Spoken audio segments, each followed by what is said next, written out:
Our first guest tonight is an 11-time Emmy winner who goes by many names. In this one, it is Contessa Valentina Allegra de Fontaine.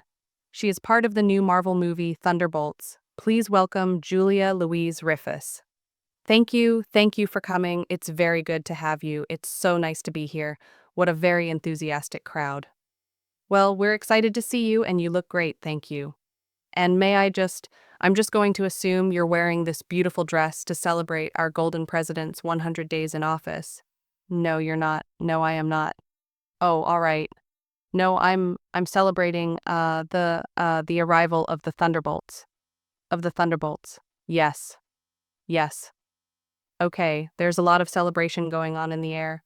Also, I do want to mention, and not to bring things down, but you were part of a group of comedians. Oh, yes, who had the opportunity? Not so long ago to go meet Pope Francis. Yeah, at the Vatican. It's true. It is true.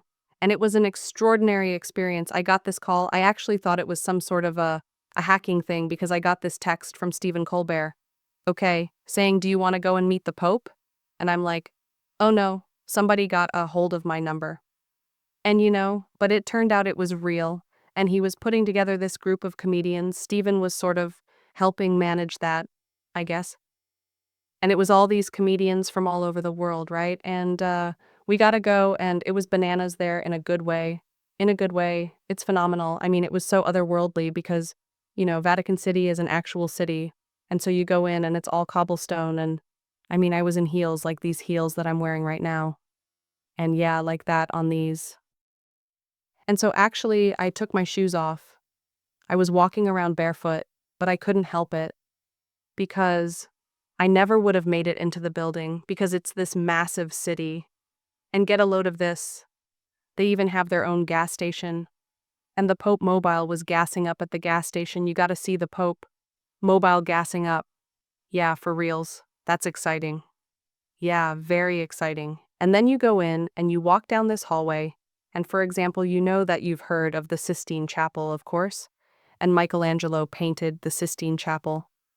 Well, evidently Raphael, the other painter of the time, and Michelangelo had a real competition. Raphael wanted to paint the Sistine Chapel. He didn't get the gig, so he painted the hallway that we walk through to get. And it's gorgeous. And you walk through, and then there's the Swiss Guard.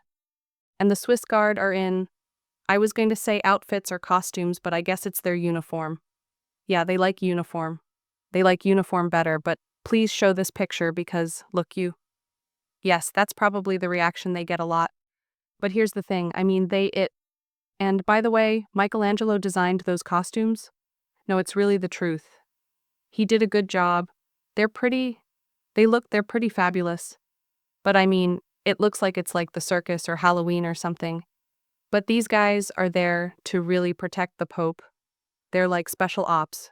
Yeah, sure. So anyway, it was fantastic. Yeah, because they look like they're dressed like clown, like harlequins or something. Yeah, but that's old school.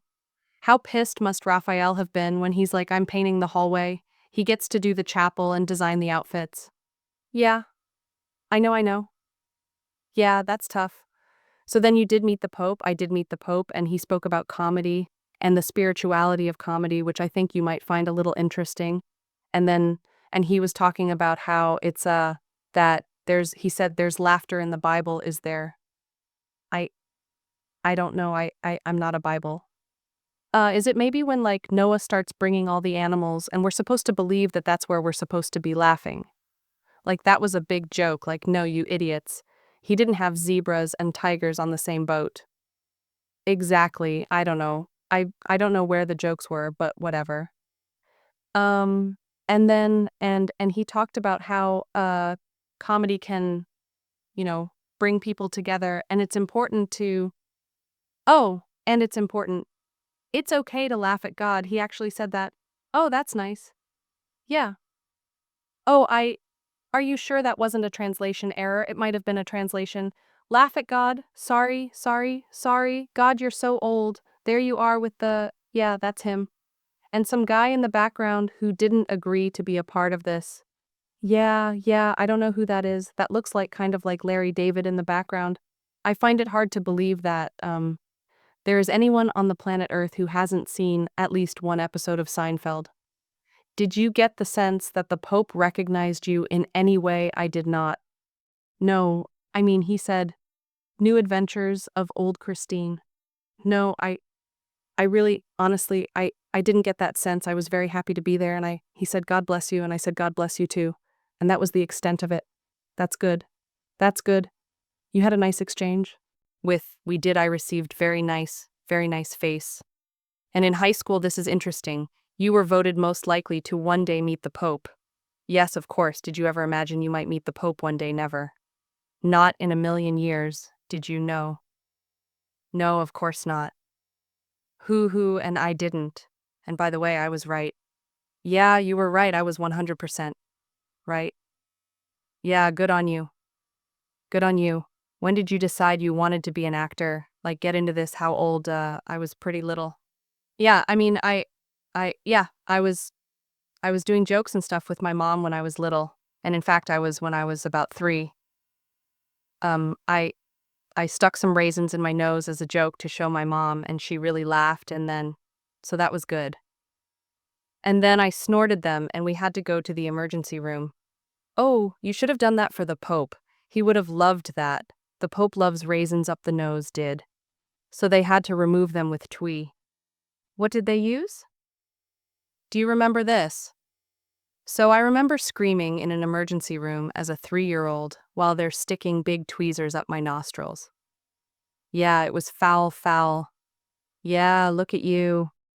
Yeah, and it still gets a laugh. I'm just thinking it still gets loud. It's funny. It would make a good Sun-Maid commercial. Also, we are going to take a break. Julia Louis-Dreyfus is here. She's got a big new movie called Thunder opening Friday. We'll be right back. Taking Evel? I don't think so. Junior, varsity captain, America, Walker. Oh, nice to see you, Ava. Elena, you look awful. You sure you're really ready for that public-facing role you asked me about? Eat Valentina. Where's Bob? Look at you. You are all so adorable. Just think I send you down there to kill each other, and instead you make nice and you form a team. Who is this old Santa? That is Thunderbird. It opens on Friday. It opens at the beginning on Friday. We're back with Julie Lou. That seems fun. I mean, you're not a comic books person, right? No, I'm not. No. Did you even know what MCU was before? No, I do know what MCU is. You do? Yeah, sure. Yes, of course I do. But, I really did it to impress my kids. Yeah, right. And are they sufficiently impressed? I think. So I think I do. Are they? Because they know. Do they give it up? Will they be like, yeah, okay, that's cool? Yeah, they did. They gave it up. But I mean, that was sort of the driver I thought it would be. And also, of course, because it's the Marvel Universe. I mean, give me a break. It's awesome. It's another iconic genre, and I wanted to give it a go. People are saying that the white streak in your hair reminds them of Tulsi Gabbard. Yeah, sorry about that. Yeah, yeah. I was thinking, Lily Monster, though. That might be remember, Lily Monster had a nice, yeah. So did The Bride of Frankenstein, by the way. Beautiful woman. Nothing to be ashamed of, Billy Monster, when everybody in the movie has powers and they're jumping off buildings and they're shooting or knives and throwing and everything like that. Did you feel left out by that? Well, a little bit, X. And so I said, I would love to fight in this movie. And they said, sure. And so I worked for like about 4 or 5 days with the stunt team, because there was this whole scene where I had punched this guy a bunch of times and quack, quack, quack, quack. And it was better than what I just did.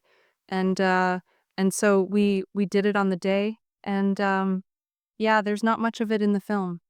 He didn't make. No, I mean, actually, I do punch him, but it's not multiple things. It's just a whack, quack, and you're out. Is it possible that the reason that they cut is because you were saying whack, whack when you're throwing the punches? It is possible. It is possible. And maybe next time I'll try to stay quiet when I do my punching. Will you be in the Avengers, new Avengers movie, the Doomsday? Doomsday. Yeah. Well, no, I'm not gonna be in that movie, but, I'm going to, I'm very happy to be a part of the Marvel Universe, and I'm not allowed to say anything. I figured I'd just throw that on in there to see. No, really, it's like the CIA over there. You have to be really careful what you say and don't say, I've been listening to your podcast. You have a podcast in which you interview accomplished women, iconic women, older women. Yes, older women, women you admire. Correct. And one of them is Carol Burnett. Yes, I was listening to you interview her and you started crying when you were introducing her. Yeah, it went off the rails immediately. It was so humiliating. As soon as I started to introduce her, I started to actually bawl. It was so embarrassing. It was cute. Yeah, it's cute. Yeah, it was sweet. Yeah, I'm sure do you think she likes that well to see me cry? Well, I'm gonna guess that she gets that a lot. People burst into tears when they meet her. Of course, how could they not? Yes, I'm sure plenty of people do. But we got along really well. And it turns out, we live in the same area in California, and we sort of have become friends now, which is amazing. Not sort of, we actually are friends. You are friends. Yeah. Like, to what extent? How much contact do you have with Carol? Well, we have dinner, occasionally every couple months, and we play Wordle, back and forth work. Okay, don't laugh. It's true. She shares her Wordle scores with you. My mom does that with me. Oh, she does. Oh, every day, Wordle and connections. Yeah, oh yeah, it's part of my routine in the morning, my coffee, my Wordle, Carol. Who's better at Wordle, you or Carol? Oh, Carol. Are you kidding me? She is, huh? Carol gets it in too. All the time. No, all the time. Yeah, she must be cheating. I mean, that's too much to get two all the time. I I don't know how she does it. She's Carol Burnett. She's very talented. Wow, there's got to be an investigation of this. We're going to blow the lid off of Carol Burnett. Yeah, that's right, but she does. She's really good at Wordle. Oh, what's your opening word? Do you go with the same one or do you mix it up? I mix it. I go between crane and crate. Oh, crane and crate. Good never react. React is one for me. Trace. Sometimes I'll do. Okay. Sometimes I'll get real weird and, like people like to put like the all vowel words like a do or something like that. That's not an all vowel word. Well, there's a consonant in there. Yeah. Yeah, I know, yeah. I don't know. I just didn't know if you knew your alphabet or I see why Carol is cheating when she plays with you. Now it's too much. Of course, Carol would never, I don't mean to insinuate that Carol Burnett would cheat at Wordle, but it seems like it. Well, it's very good to see you. Congratulations on the movie. There's a lot of buzz. People seem to love it. It's called Thunderbolts. It opens to theaters on Friday. Julia Louis-Dreyfus. Everyone will be back with Mohammer GMO. Do you know how many subscribers we have on YouTube now? 20 million. That's right. Yeah, that's why we're wearing these glasses. Thanks for being a subscriber. If you're not, help us get to 20 million and one.